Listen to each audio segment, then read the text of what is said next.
Un pasteur entre dans la maison de l'oncle d'un chrétien, sans savoir que cet oncle est un sorcier. En entrant, il dit « Seigneur Jésus ». Le chrétien explique à son oncle que le pasteur est venu pour prier pour lui avant son voyage. Le pasteur fait le signe de croix, et le chrétien lui souhaite la bienvenue en disant « Bonne arrivée ». Le pasteur répond « Merci beaucoup ».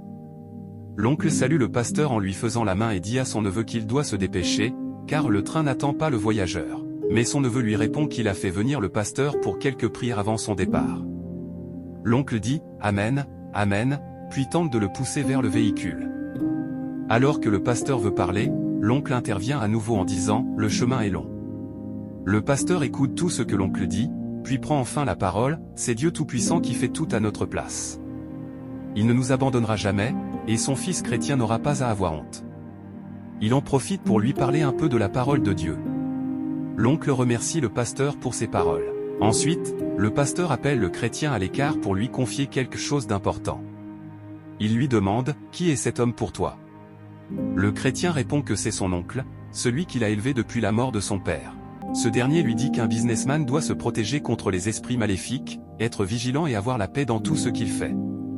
L'oncle, qui est derrière eux, leur dit que le temps file et qu'ils doivent se dépêcher. Il insiste sur le fait qu'il faut mettre la prière au centre de tout pour avoir du succès dans les affaires. L'oncle, curieux, veut absolument entendre ce que le pasteur et son neveu disent. Il interdit à son fidèle de faire certaines choses, puis l'oncle commence à tousser. Les deux se retournent pour regarder derrière eux. Le pasteur demande à l'oncle de lui laisser un moment avec son neveu, qui le rejoindra ensuite. C'est alors que le pasteur avoue à son fidèle que son oncle est un sorcier. Pour en être sûr, il accompagne son neveu chez son oncle. L'oncle remercie le pasteur, puis l'oncle et le neveu s'apprêtent à monter dans un véhicule.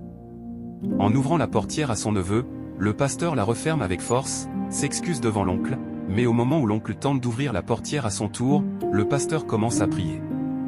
Le visage de l'oncle se transforme, révélant qu'il est bien un sorcier. Effrayé, le neveu se retourne, voit le visage de son oncle et s'enfuit.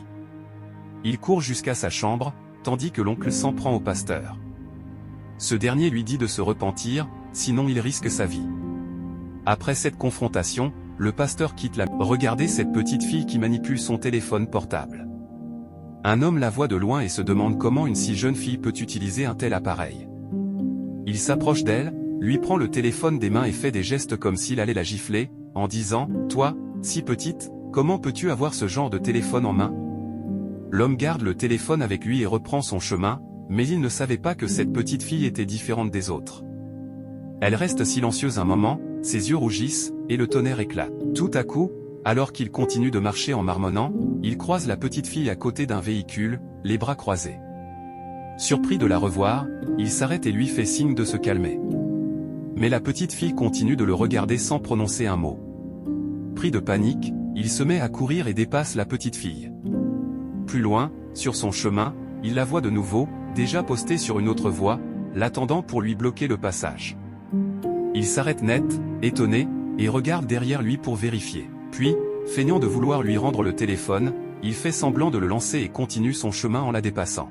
Après avoir dépassé la petite fille, il continue son chemin, tandis qu'elle le regarde sans même prononcer un mot. Il la recroise sur un autre chemin, mais il continue de se demander comment une si petite fille peut avoir un tel objet en main. En la voyant, il s'arrête, regarde derrière lui, puis observe attentivement la petite fille, qui le fixe sans dire un mot. Il finit par la considérer comme une simple enfant et la dépasse à nouveau. Attendez de voir ce qui va se passer ensuite. La petite fille se retrouve chez lui, assise sur son canapé, le pied droit posé sur le pied gauche, l'observant calmement.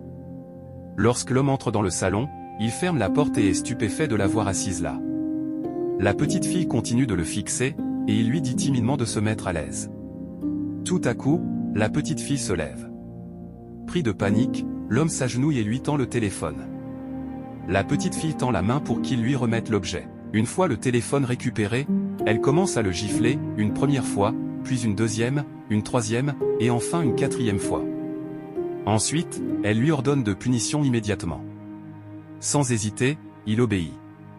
Elle finit par l'arrêter, récupère son téléphone et sort de chez lui. Mais l'homme se relève et bloque la porte derrière elle. Abonnez-vous pour ne pas manquer les prochaines vidéos.